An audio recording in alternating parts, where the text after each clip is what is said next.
Hi, I'm Megan, working with horticulture.co.uk, and today I'm going to be sharing some tips on how to water your Venus flytraps.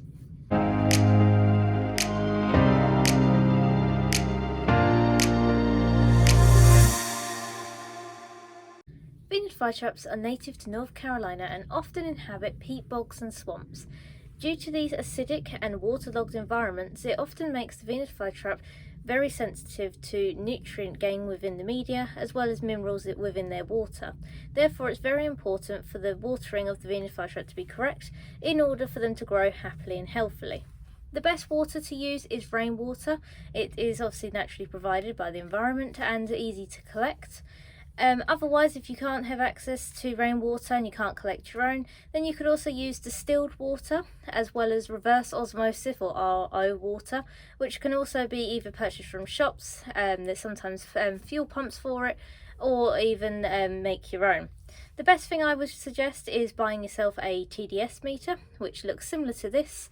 And the TDS meter basically tells you how many parts per minerals are within your water. A number below 50 is ideal for Venus flytraps, so you could test your water that you've got at home. Say you wanted to use pond water and you wanted to test how much it is. If it's below 50, then it's safe to use for your flytrap. You can use anything, I would say, under 100, but I would still say that's a grey area, but ideally anything under 50 is perfect. So it's best to always test your water before using it if you're unsure. When watering your Venus flytrap, I recommend using the tray method. This is a bottom watering method where you have your flytrap sitting in a centimetre to an inch worth of water at all times throughout the growing season.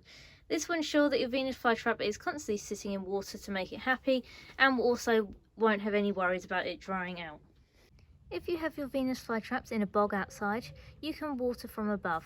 This can be done either with a watering can with a rose and then distribute accordingly over the bog, or otherwise you can use a pipe, and this is a method that I have in my bog, and this is also really helpful when you first set up your bog, and it stops all the plants and soil going everywhere until it's established.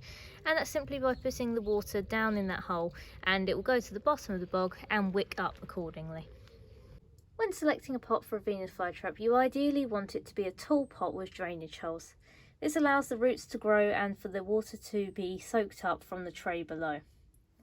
Finally, the last thing to remember is that your Venus flytrap should be happily sitting in water throughout the growing season, which is typically spring, summer and autumn.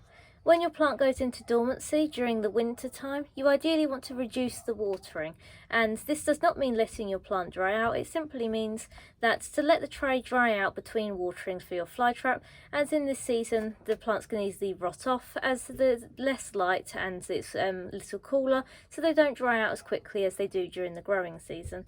Other than that, as long as you remember to keep your plants sitting in water during that growing season and to not use tap water, you can't go wrong with watering a Venus flytrap.